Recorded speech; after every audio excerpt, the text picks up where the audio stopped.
नमस्कार. या सत्रात आपले स्वागत आहे. आज आपण पाहणार आहोत की आपण कशा प्रकारे ऑडिओ सिग्नल्स FM सिग्नल्स मध्ये बदलतो आणि नंतर पुन्हा optical fibre communication trainer kit वापरून मागे आणू शकतो. आपण हळूहळू शिकणार आहोत की ते कसे केले जाते. सिग्नल ट्रॅकिंग करण्यापासून ते समजून घेईपर्यंत की ते कसे प्रकारे डिकोड केले जाते. साऊंड आणि इलेक्ट्रॉनिक्सच्या एक्साइटिंग प्रवासात आमच्या सोबत या. उद्दिष्टे. या सत्राच्या शेवटी तुम्ही पुढील कार्यास सक्षम व्हाल. फ्रिक्वेन्सी मॉड्युलेशन आणि डिमॉड्युलेशन स्पष्ट करणे आणि OFC ट्रेनर किट वापरून ऑडिओ सिग्नलद्वारे फ्रिक्वेन्सी मॉड्युलेशन आणि डिमॉड्युलेशनचे प्रात्यक्षिक करणे. मॉड्युलेशन म्हणजे कॅरियर सिग्नलच्या प्रॉपर्टीज बदलण्याची प्रक्रिया आहे, जसे अँप्लिट्यूड, फ्रिक्वेन्सी किंवा फेज, जे ट्रान्समिट होत असलेल्या इन्फॉर्मेशन सिग्नलच्या अनुसार असते. कॅरियर सिग्नल इन्फॉर्मेशनसाठी एक कॅरियर म्हणून काम करतो आणि एका मीडियमद्वारे, जसे रेडिओ वेव्स बाबतीत हवा किंवा वायर्ड कम्युनिकेशन बाबतीत केबल्सद्वारे माहिती कार्यक्षमतेने ट्रान्समिट होण्यास सुविधा देतो. मॉड्युलेशनची गरज. सिग्नल स्ट्रेंथमध्ये वाढ. सेंडरचे base band signals direct transmission करण्यात सक्षम नसतात. मेसेज सिग्नलची स्ट्रेंथ वाढवावी लागते, ज्यामुळे तो अधिक लांब अंतरापर्यंत प्रवास करू शकेल.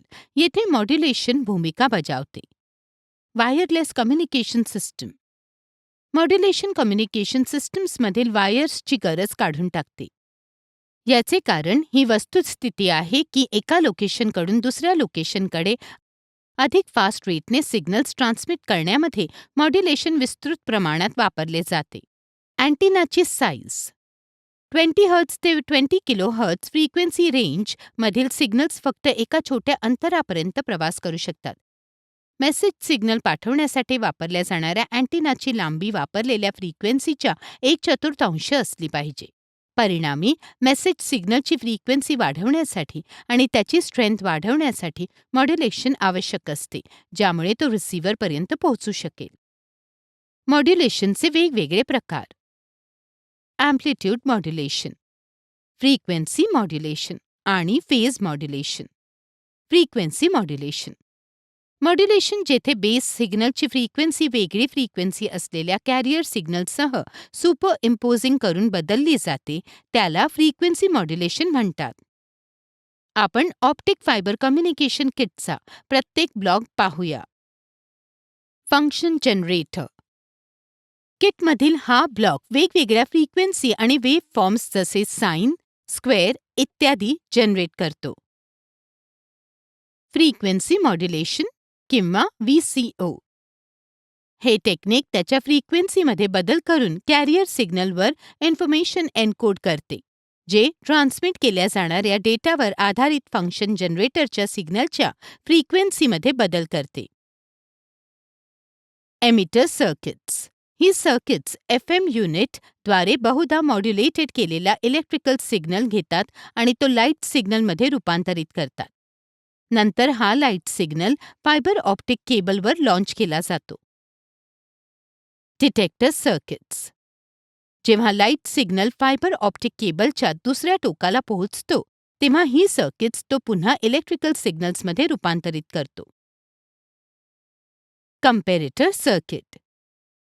कंपॅरेटर सर्किट साधारणपणे 2 सिग्नलची तुलना करतात आणि तुलनेवर अवलंबून हाय किंवा लो व्होल्टेजचे आउटपुट देतात. फेज लॉक्ड लूप किंवा PLL डिटेक्टर. हे सर्किट प्राप्त झालेल्या इलेक्ट्रिकल सिग्नलपासून ओरिजिनल डेटा रिकव्हर करण्यास मदत करते. Low pass filter. हे फिल्टर रिकव्हर केलेल्या इलेक्ट्रिकल सिग्नलपासून हाय फ्रिक्वेन्सी नॉईज काढून टाकते आणि किमान डिस्टॉर्शनसह ओरिजिनल डेटा मागे ठेवते. AC amplifier circuits. ही सर्किट्स डिटेक्टर सर्किट्सद्वारे प्राप्त झालेला कमजोर इलेक्ट्रिकल सिग्नल अँप्लिफाय करतात, ज्यामुळे तो पुढील प्रोसेसिंग किंवा ॲनालिसिससाठी पुरेसा मजबूत बनतो. पुढे आपण OFC ट्रेनर किट वापरून ऑडिओ सिग्नलद्वारे FM मॉड्युलेशन आणि डिमॉड्युलेशन पार पाडणार आहोत. यासाठी तुम्हाला खालील टूल्स आणि इक्विपमेंट आवश्यक असतील, जसे optical fibre communication trainer kit 1, fibre optic cable 1, banana pins आवश्यकतेनुसार, CRO किंवा कॅथोड रे ऑसिलोस्कोप 1 आणि प्रोब 2. आता आपण OFC ट्रेनर किट वापरून ऑडिओ सिग्नलद्वारे FM मॉड्युलेशन आणि डिमॉड्युलेशन पार पाडूया. पायरी 1. Power supply connection. योग्य ऑपरेशनची खात्री करण्यासाठी आपण OFC ट्रेनर किट आणि कॅथोड रे ऑसिलोस्कोप किंवा CRO दोन्हींसाठी पॉवर कनेक्शन स्थापित करून सुरुवात करूया. दोन्ही डिव्हाइसेस पॉवर कॉर्ड्स त्यांच्या संबंधित पॉवर आउटलेट्स मध्ये प्लगिंग करून सुरुवात करा. प्रोसेसिंग करण्यापूर्वी डबल चेक करा की दोन्ही डिव्हाइसेसचे पॉवर स्विचेस ऑन पोझिशनमध्ये आहेत. पायरी 2. सिग्नल जनरेशन सेटअप करणे. आता आपण सिग्नल जनरेशन सेटअप करूया. OFC ट्रेनर किटचे बिल्ट इन फंक्शन जनरेटर वापरून 1 किलोहर्ट्झच्या फ्रिक्वेन्सीसह एक साइन वेव्ह सिग्नल जनरेट करा. फंक्शन जनरेटर इनपुटला योग्य वायर कनेक्ट करा. फंक्शन जनरेटरवर जसे आवश्यक असेल त्यानुसार फ्रिक्वेन्सी आणि अँप्लिट्यूड सेटिंग्ज ॲडजस्ट करा. सामान्यपणे फंक्शन जनरेटरच्या फ्रंट पॅनेलवरील नॉब्स वापरून फ्रिक्वेन्सी आणि अँप्लिट्यूड कंट्रोल्स ॲडजस्ट केले जाऊ शकतात. पायरी 3. ऑसिलोस्कोप किंवा CRO कनेक्ट करणे. एक प्रोब घ्या आणि तो चॅनल 1 ला कनेक्ट करा. आता CROच्या सिलेक्ट केलेल्या इनपुट चॅनलला फंक्शन जनरेटरचे आउटपुट कनेक्ट करा. इनपुट सिग्नल कनेक्ट करण्यासाठी रेड प्रोब वापरा.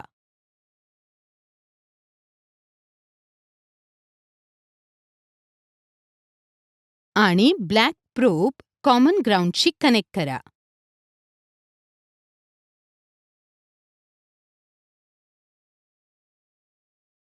पायरी 4. सिग्नल कॅरेक्टरिस्टिक्स पडताळणे. आता CRO स्क्रीनवर वेव्ह फॉर्म निरीक्षण करा. पडताळणीसाठी खालील इक्वेशन्स वापरा. Amplitude A is equal to vertical डिव्हिजन्सची संख्या गुणिले व्होल्ट्सवर डिव्हिजन. आता CROवर व्हर्टिकल डिव्हिजन्स आणि व्होल्ट्सवर डिव्हिजनचे निरीक्षण करा आणि अँप्लिट्यूड कॅल्क्युलेट करा. Time period T is equal to horizontal डिव्हिजन्सची संख्या गुणिले time per division. Horizontal divisions संख्या आणि टाइम पर डिव्हिजनचे निरीक्षण करा आणि टाइम पिरियड रेकॉर्ड करा.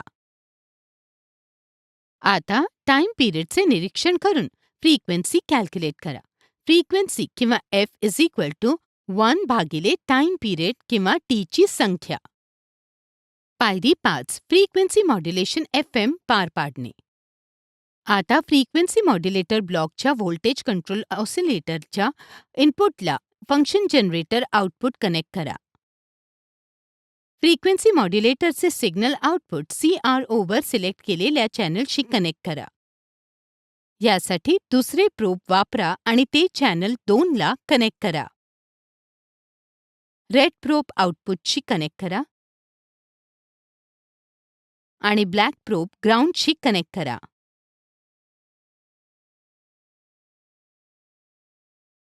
ऑसिलोस्कोपची सेटिंग्ज ॲडजस्ट करा, जसे व्हर्टिकल आणि हॉरिझॉन्टल स्केल्स, ज्यामुळे मॉड्युलेटेड सिग्नल वेव्ह फॉर्म योग्य प्रकारे डिस्प्ले होईल.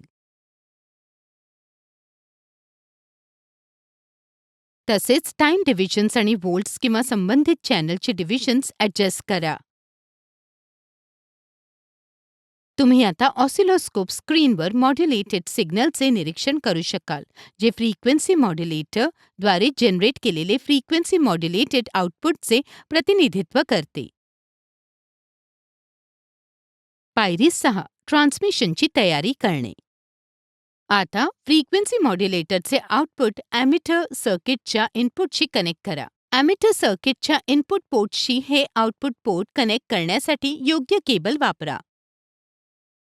ॲमिटर सर्किटचे वेगवेगळे ऑपरेटिंग मोड्स असू शकतात, ज्यात ॲनालॉग आणि डिजिटल मोड्स सामील आहेत. फायबर ऑप्टिक केबलद्वारे ट्रान्समिशनसाठी आपल्याला एमिटर सर्किट डिजिटल मोडमध्ये सेट करणे आवश्यक आहे. पुढची पायरी म्हणजे फायबर ऑप्टिक केबलचे एक टोक एमिटर सर्किटच्या आउटपुट टर्मिनलला कनेक्ट करणे. पुढे आपण फायबर ऑप्टिक केबलचे दुसरे टोक डिटेक्टर सर्किटच्या इनपुटशी कनेक्ट करणार आहोत. खात्री करा की फायबर ऑप्टिक केबल दोन्ही टोकांना कनेक्ट केलेले आहे. सेफ्टी टिप: फायबर स्ट्रँड्स किंवा कनेक्टर्सची हानी टाळण्यासाठी फायबर ऑप्टिक केबल्स काळजीपूर्वक हाताळणे अत्यंत महत्त्वाचे आहे. पायरी 7: डिमॉड्युलेशन सेटअप. डिटेक्टर सर्किटचे आउटपुट कंपॅरेटर सर्किटच्या इनपुटशी कनेक्ट करा. खात्री करा की केबलचे हे टोक कंपॅरेटर इनपुट पोर्टसह सुसंगत असलेल्या योग्य कनेक्टर्ससह टर्मिनेट होत आहे. पुढे आपण comparator output phase locked loop डिटेक्टरच्या इनपुटशी कनेक्ट करणार आहोत. हे कनेक्शन स्थापित करण्यासाठी योग्य केबल्स किंवा कनेक्टर्स वापरा. खात्री करा की कंपॅरेटरकडून PLL डिटेक्टरकडे जाणारा सिग्नल पाथ योग्य प्रकारे कनेक्टेड आहे. पायरी 8: डिमॉड्युलेटेड सिग्नलचे निरीक्षण करणे. पुढे आपण PLL डिटेक्टरचे आउटपुट लो पास फिल्टर सर्किटच्या इनपुटशी कनेक्ट करणार आहोत. लो पास फिल्टर सर्किट डिमॉड्युलेटेड सिग्नलमध्ये उपस्थित असलेला कोणताही हाय फ्रिक्वेन्सी नॉईज किंवा इंटरफिअरन्स काढून टाकण्यास मदत करते. पुढे आपल्याला निरीक्षणासाठी एक योग्य अँप्लिट्यूड प्राप्त करण्यासाठी फिल्टर्ड सिग्नल अँप्लिफाय करणे गरजेचे आहे. यासाठी लो पास फिल्टर सर्किटचे आउटपुट योग्य केबल्स किंवा कनेक्टर्स वापरून अँप्लिफायर सर्किटच्या इनपुटशी कनेक्ट करा. AC अँप्लिफायरचे आउटपुट चॅनल 2 शी कनेक्ट करा. चॅनलचे रेड प्रोब AC अँप्लिफायर सर्किटच्या आउटपुटशी कनेक्ट करा आणि ब्लॅक प्रोब कॉमन ग्राउंडशी कनेक्ट करा. खात्री करा की अँप्लिफायर आउटपुटकडून ऑसिलोस्कोप इनपुटकडे जाणारा सिग्नल पाथ योग्य प्रकारे राउटेड आणि घट्ट कनेक्टेड आहे. सिग्नल योग्य प्रकारे पाहण्यासाठी कंपॅरेटर नॉब्स ॲडजस्ट करा.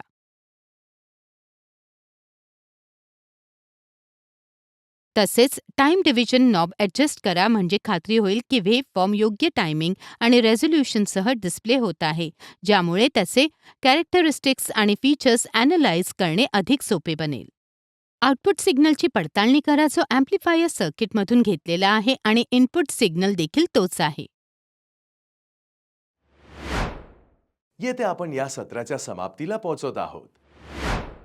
या सत्रामध्ये आपण शिकलो की फ्रिक्वेन्सी मॉड्युलेशन आणि डिमॉड्युलेशन OFC ट्रेनर किट वापरून ऑडिओ सिग्नलद्वारे फ्रिक्वेन्सी मॉड्युलेशन आणि डिमॉड्युलेशनचे प्रात्यक्षिक पाहण्यासाठी धन्यवाद. पुढील सत्रामध्ये लवकरच भेटूया.